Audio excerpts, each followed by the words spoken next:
Hello, Assalamu alaikum. Um,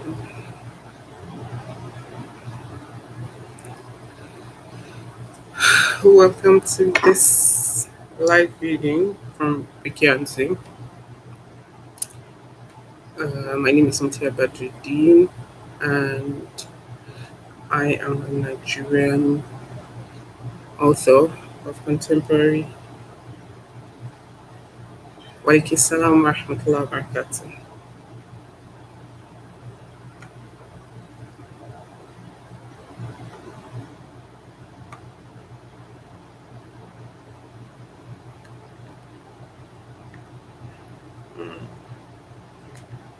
Okay, hold on a second.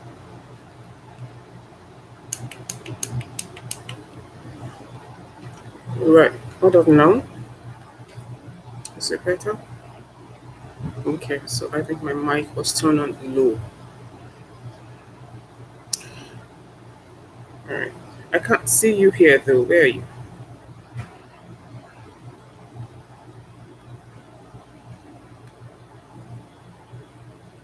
Hello?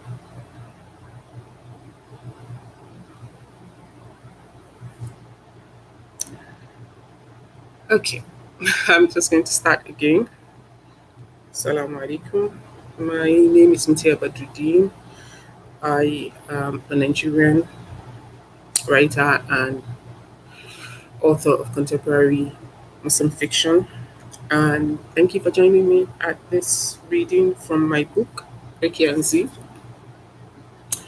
And today we're going to be reading on the character of the mother of one of the main characters from the book. Her name is Nkechi, and she's the mother of Rekiya from the book Rekiya&Z.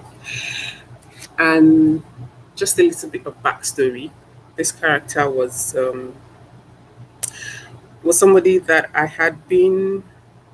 It was a character that started out actually as an exercise, uh, and in the years it took me to refine it. I didn't really know where the character was going. It was just something to. I was trying to write something that I wasn't used to writing, so I just kind of had her in. And from time to time, I would go back and flesh her out and add some bits and pieces to it.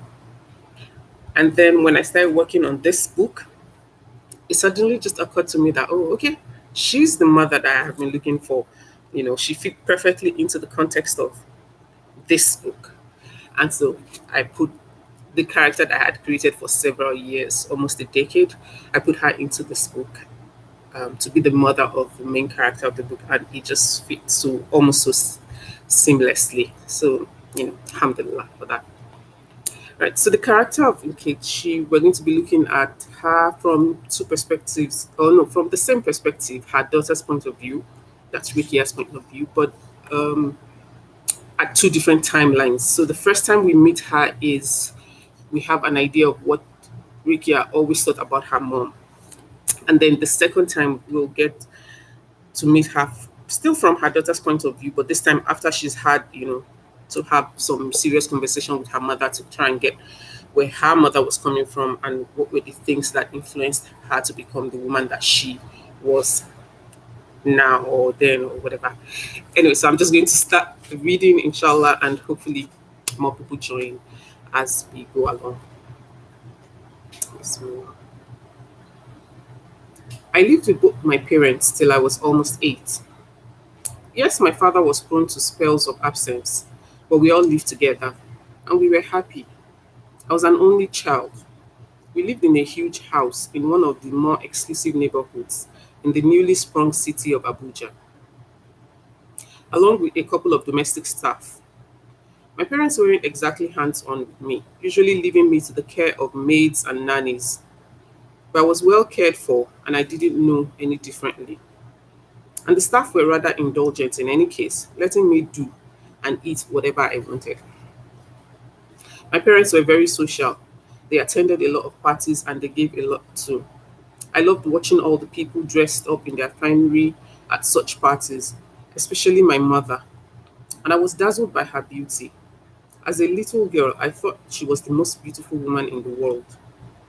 She spent a lot of time grooming herself daily, taking more care if she was going out or entertaining. And I spent most of that time with her, watching. I did not chatter as little girls were wont to do.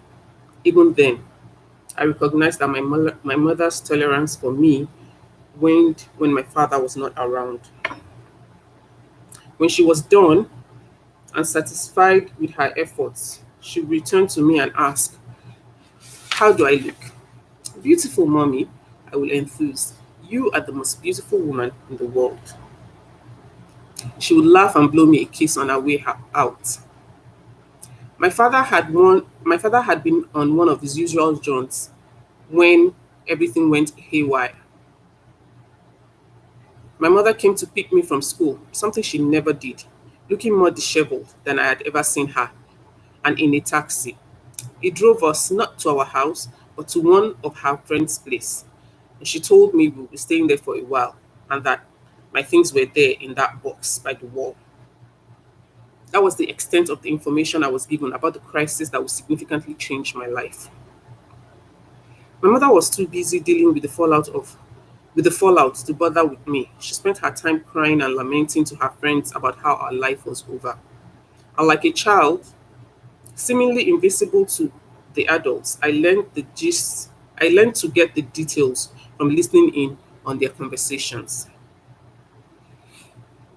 My mother had been born to a low rank Igbo soldier posted in Kaduna and his wife. Her mother had died in childbirth when she was 12, and she had lived alone in the barracks with her father. And when he had died during an ill fated mission when she was 16, one of the neighbors who had been her mother's friend had taken her in. She had attended school in the morning and served in her benefactress's beer parlor in the evenings. She had known early on that she wanted no part of that life, but she continued in this manner till she earned a national diploma from the Polytechnic, and then she moved to Abuja. The new city was just being planned and built, and her friend's sister said there were jobs to be had if one was willing to hustle. She had been all of 19 and just a few years in Abuja when she met Chief Sadiq Badamasi. His company had won several contracts from the various projects being carried out to build the proposed Federal Capital Territory, and he had come to oversee them. He had wooed her as only a man with almost limitless funds could have, and while he was not quite as wealthy then, he must have appeared as Midas to a girl from her impoverished background. Within a year, they were living together and she was pregnant. She knew he had a family, wife and kids in Lagos, of course. He was, after all, well into his 40s when they met. But he and his wife had been practically separated for a long time, he'd said, and they were just keeping appearances for the sake of the children. And his eldest son was almost as old as she was, so it could not be long now before he would be free of his wife. He made a show of wanting to go to her village to pay her bride price, but she had never had much contact with her father's relative back in the east, so the idea was temporarily shelved. And then one day, 8 years later, his second son had overdosed. I didn't really understand that point. His second son had overdosed on heroin in the US, and my father had left us. He decided that his wife and his children needed him, and his being with us was harming them, and that my mother at 27 was still young enough to find another man to build a family with. My mother had been devastated. She had wept and lamented and refused to be consoled for months, during which I could have ceased to exist. I did not attend school as there was no driver to take me, and my mother was not functional enough to make alternative arrangements. I ate what I could lay my hands on in the kitchen, usually the leftover from whatever the hostess fed herself. She was a single lady, and although she was kind to me in an offhand manner, she obviously did not want the responsibility for a child, especially as the said child's mother was right there. Ultimately, with some tough love from her friends, my mother pulled herself back together. She rented a small two-bedroom flat in a less exclusive neighborhood and put me back in school. She made a lackluster effort to look for work, but having not worked since our early days with my father, was not successful. She wasn't worried. My father had been generous with the amount of money he sent for my upkeep, and increasingly she spent her days lounging and her nights partying. Leaving me in the care of the gateman's teenage daughter, my mother resumed a lifestyle of social indolence, but this time she was accompanied by different men, and she was solitary in her preparations. I was no longer fascinated by the glamour and superficial beauty of her life. I had gotten the first-hand lesson on how fickle a life it was. But then, just as everything was settling into normalcy, or at least into a routine that could potentially become normal for us, my mother had news to share with me. She was getting married, and I was going to a boarding school in a place called Ibadan. That was how I found myself at Nura, twice removed from everything that I knew within a span of 2 years. The first year had been hard, living with the knowledge that neither of my parents wanted me. I cried myself to sleep at night, and in the shower every morning, and in the daily deluge of the long Ibadan rainy season. The ambient environment of the school and the thoughtfulness and kindness of the staff, and even the interest of the senior girls just made it worse. I knew I was only there because my father's money could afford it, and my mother's new marriage required the distance. When I returned to Abuja at the end of the first term, I had missed my mother's wedding and a midterm holiday. She and her husband had been abroad on their honeymoon, so I had had to stay in school. I'd also missed the move from our apartment to the spacious four-bedroom bungalow my stepfather called home, and Abuja was officially the federal capital territory. My stepfather was not an unkind man, just a disinterested one. He made no attempt to play a father's role in my life, or even include me in the new one he was building with my mother. I learned that I could have my mother's attention, but only when her husband was not around. I learned to stay in my room, lonely despite all of its amenities, so I did not feel like a third wheel. I learned not to be hurt when they made their plans, just the two of them, with no thoughts of including me. And in time, they had two children, a boy and a girl, arriving like clockwork, 3 years after the wedding and 3 years after that. Both were born while I was in Nura and were just two more half siblings I had no relationship with.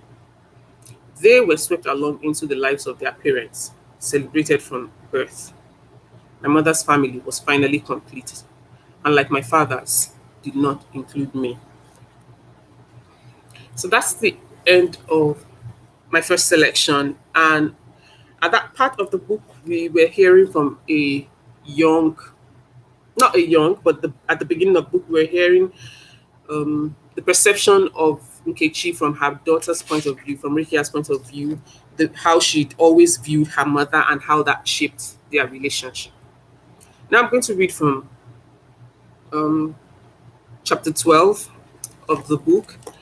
And this time we are meeting Nkechi again after she's had a had talk with her daughter. And so we are seeing a different perception or a backstory of how she came to become the mother that she was to Rekia. So, right. My mother was born in Nkechi Joseph to an Igbo lower cadre soldier in the Nigerian army and his wife, who spent the remaining years of her life following him from one low-cost barracks to another across the nation. An only child, my mother has recollections of her mother being pregnant a number of times, but no siblings were ever brought home. Rather, her mother went off to the hospital, and then she returned a few days later, noticeably smaller in size. On such occasions, the temporary reprieve they provided against her husband's fists got further and further apart as her mother got progressively weaker, until one day she went in and she didn't return. Nkechi had been 13 years old. By then, the family had been somewhat stable in a barracks in Kaduna for a few years. Between his absences for work and the disappearing for binge drinking spells when he was on leave, Nkechi managed to simultaneously raise herself through teenagehood and avoid the worst of her father's outbursts. She had been 17 and a few months into her final year of secondary school when he finally got himself killed on an ill fated mission in a neighboring country. Grateful, she had packed up what possession she could lay claim to and accepted her neighbor's offer to move next door. In the year or so since her own husband had been gone, the neighbor had begun a beer parlor business, which was scarcely more than a dingy shack. Nevertheless, it did a brisk business as one of the few places where alcohol was freely served in the Muslim majority state.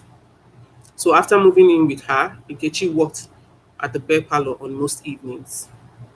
Her duties varied between serving drinks to men that grew increasingly raucous as they imbibed, washing up used glass cups, and helping with the inventory. She was paid a nominal wage, which she diligently saved, and she considered it her own contribution to the family that fostered her in her time of need. Oh, I lost my place. All right. As no stranger to hard work, she'd had no problem with working several hours a day in the beer parlor after a full day of schoolwork, and then helping with the housework before settling down to study at night. It was a grueling routine, one that she maintained for almost 3 years, as she went on to get a diploma from the local polytechnic, located just a few bus rides from the barracks. Unlike most girls of her age and station, Nkechi was seriously focused on the goals she had set for herself. Growing up the daughter of a functional alcoholic and his battered wife, she'd learnt early on the depravity that man was capable of, and she was determined to make a better life for herself, knowing that she had no one else to depend on. Her severe demeanor and refusal to get involved in a romantic relationship with any of the numerous men who sought her attention at the bear parlor and throughout the entire barracks, and even the boys at school, soon earned her several snide nicknames. Nkechi paid no mind to what the men around her did, used as she was to the different forms of posturing they engaged in while trying to impress her. She had grown accustomed to and often tuned out the different men and the lengths to which they went to attract her notice. In the end, that obliviousness cost her a lot. On that fateful night, nothing had seemed out of the ordinary when she went about her routine at the beer parlor. It was her turn to close the place, and she, as usual, hadn't paid much mind to the patrons other than what was necessary for the business. As the night wore on, most of them drifted off to their respective homes, or wherever else caught their drunken fancy, until only three men remained. Seemingly solitary drinkers seated at three different tables. Nkechi expected that they too would leave soon. She had begun the final wiping down of table surfaces when one of them suddenly caught hold of her hands in a strong grip that belied his earlier display of drunken point of view. The place soul must have retreated when they took turns unleashing the worst of their beings on her body. She remembered her initial shock and outrage, followed closely by fear when she realized what they meant to do. She saw herself initially fight them and scream, earning nothing but harsher measures and a sickly increased excitement from them. And then the passive detachment from a body that simply lay limp as those men embraced the vilest elements of their being, with an impunity born from centuries of getting away with worse. When finally they were done and gone, she cleaned herself up as best as she could and dragged her body back to the flat. She didn't tell anybody what happened to her, although she thought that her benefactress must have known. Her physical state that night, the very long and very thorough shower that she took, scrubbing her skin until it was raw, and the woman's insistence that she drank a specially brewed herbal concoction every day until her next menses came, were all signs that Nkechi did not connect with until years after the fact. Plus, she was never again left alone to close the beer parlor after that. It was a life it It was a harsh life experience for Nkechi, who had grown up secure in the knowledge of her beauty. As a child, exclamations of admirations had poured forth from adults whenever they saw her. She was showered with token gifts and endured countless cheek pullings. How fair is her skin? What cherubic features? Oh, and her hair. It's so full and beautiful woven. Nkechi's mother, the architecture of the much admired hairstyles, had raised her to nurture this beauty. Years before an abusive marriage and reproductive losses turned her into a necessarily strong but invariably bitter woman. She had expended time and effort on her daughter's looks. Countless hours of making her hair into flattering styles, after which she loved to declare to the bemused child, "You are surely the prettiest Igbo girl ever born." Yet she was quick to add that pretty is as pretty does. So Nkechi was brought up to cultivate a character that matched her beauty, and in time she grew up into a kind, well behaved, and soft spoken beauty. This had been easy for her, for she had known early in her life. For all she had known early in her life was the goodwill of everyone she encountered. It would be years later, so insidiously that she couldn't pinpoint exactly, when she began to perceive this beauty as a weapon. She watched her mother suffer through her husband's cruelty and disregard, even as the woman slowly killed herself trying to bear him his desired offspring, this also important male child. Her mother's life had been Nkechi's first lesson on the place of females in the society. Stripped of maternal protection after her mother's death, she quickly recognized how precarious even her own place in her father's life was.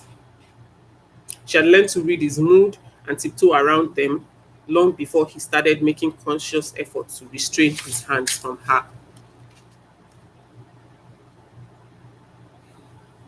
She became even more scared of what would happen when her father's games eventually blew up in his face. He insisted on dressing her in somber, sedate outfit that gave an untouched air, and subtly paraded her before men with whom he wished to curry favor. Otherwise overprotective of her and obsessive of where she went, he began on select occasions to take her along to meetings or invite to their homes men who invariably had something that he wanted. It had appeared glaring even to her then that she, not he, would have to pay the price of any fallout. She had been paralyzed with fear during these encounters and grateful that nothing was ever expected of her other than to sit down and be pretty.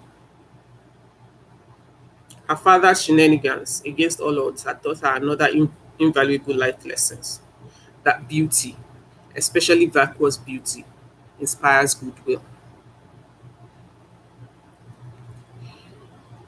Once her father died, mercifully before any of these men possibly took what he had long taunted them with, she had purposely hidden in plain sight, wearing drab clothing and attending pious church programs, keeping aloof from the opposite sex, had been shields that she had employed as deftly as her father had wielded her beauty, and that had worked for almost 3 years. Right, so that's the end of my selection, and I think it feels a bit disjointed to me. If it does to you, I apologize. I promise if you read the whole book and got the context of it, then you understand it better, inshallah. So this is my introduction to the character of Nkechi. Like I mentioned, she was a complex character for me to write, and I wanted to explore different themes working on that character. There was the obvious mother and daughter relationship, but there was also um, the theme of beauty and how people who were seen as unusually or commonly beautiful also had their own lot to bear from that beauty, and there are a host of other things. So I'm just going to stop here and let anyone who has any questions or contributions, and then I can take that, inshallah. Thank you so much for joining me at this reading.